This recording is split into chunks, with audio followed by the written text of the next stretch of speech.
Bapak, Ibu, Saudara-saudari sekalian masih diberikan kehidupan dan kesempatan untuk menikmati Light of Revival pada pagi ini.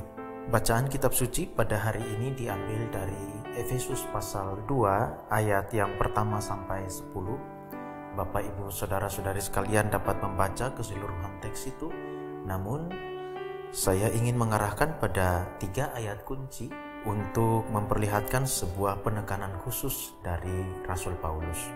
Efesus pasal 2 ayat 2 sampai ke-3 dan ayat yang ke-10.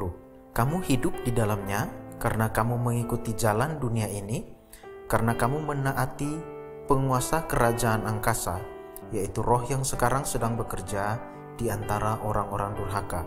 Sebenarnya dahulu kami semua juga terhitung di antara mereka ketika kami hidup di dalam hawa nafsu daging dan menuruti kehendak daging dan pikiran kami yang jahat. Pada dasarnya kami adalah orang-orang yang harus dimurkai sama seperti mereka yang lain. Ayat yang ke-10, karena kita ini buatan Allah, diciptakan dalam Kristus Yesus untuk melakukan pekerjaan baik yang dipersiapkan Allah sebelumnya. Ia mau supaya kita hidup di dalamnya. Union with Christ. Bapak, Ibu, Saudara-saudari sekalian, union with Christ atau persatuan dengan Kristus mungkin terdengar sedikit asing bagi beberapa orang. Bagi sebagian orang yang lain mungkin hal ini terdengar sebagai suatu hal yang tidak asing lagi. Namun persekutuan dengan Kristus ini sebenarnya merupakan salah satu tema yang sentral dalam kekristenan dari zaman dahulu. Kita bisa membayangkan union with Christ atau persatuan dengan Kristus ini seperti sebuah organisasi yang di dalamnya ada banyak anggota. Masing-masing anggota memiliki peran terhadap organisasi, dan ketika salah satu anggota keluar ke satu tempat tertentu secara resmi, dia mewakili keseluruhan organisasi. Atau kita bisa membayangkan ini seperti keluarga di mana memiliki banyak anggota, ada bapak, ibu, anak-anak di dalamnya. Dan ketika anak-anak itu berada di luar rumah, mereka mewakili keluarga, mereka membawa nama baik dari keluarga.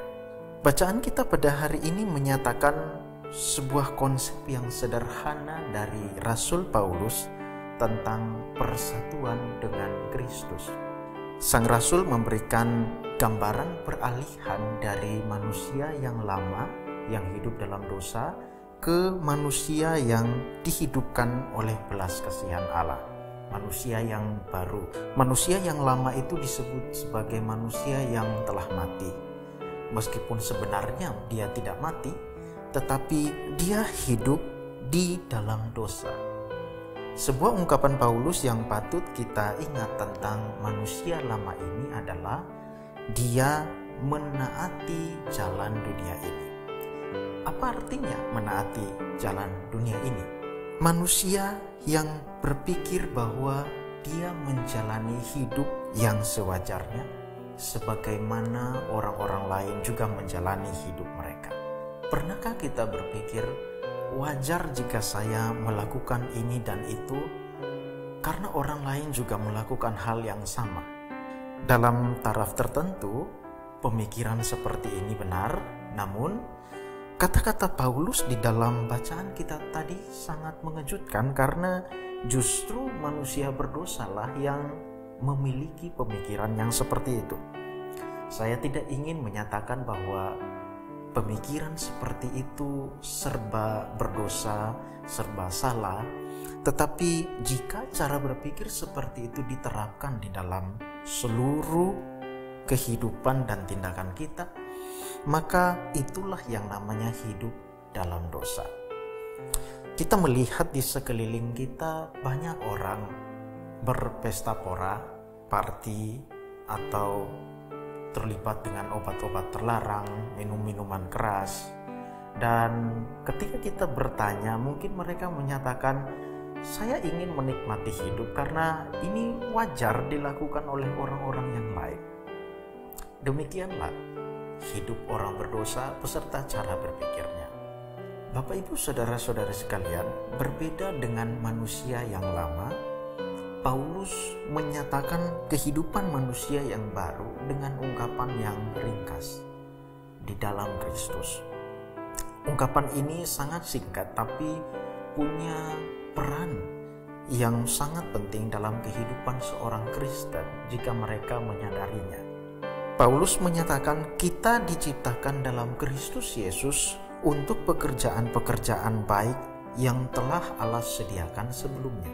Dan Allah mau supaya kita hidup dalam pekerjaan-pekerjaan baik itu.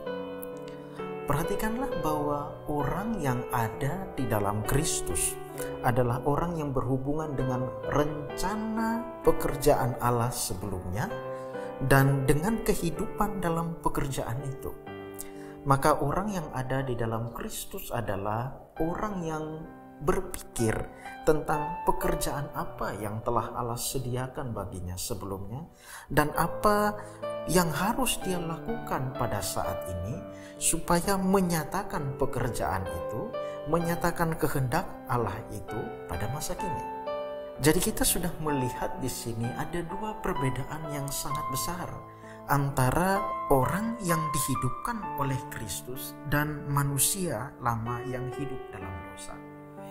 Orang yang berdosa akan berpikir tentang sesuatu yang wajar yang dilakukan oleh orang-orang yang lain. Dan kewajaran itu akan membuat dia mengambil tindakan-tindakan yang sama seperti yang orang lain lakukan. Tetapi orang yang berada di dalam Kristus memiliki cara yang berbeda. Dia berpikir tentang apa yang Allah telah rencanakan bagi dirinya, apa yang Allah kehendaki dia lakukan, dan dia memikirkan tentang saat ini bagaimana dia menyatakan kehendak Allah itu di dalam kehidupannya. Union with Christ atau persatuan dengan Kristus semestinya mengubah cara berpikir kita, bukan pada apa yang wajar dilakukan oleh orang-orang, tetapi pada apa kehendak Allah dan apa yang harus dilakukan untuk menyatakan kehendak Allah itu pada saat ini. Bapak Ibu saudara-saudari sekalian, di mana posisi kita? Apakah kita yang adalah orang-orang percaya sudah menghidupi union with Christ, persatuan dengan Kristus itu secara penuh? Atau apakah kita orang percaya yang masih menjalani hidup yang sewajarnya seperti yang dijalani oleh orang-orang?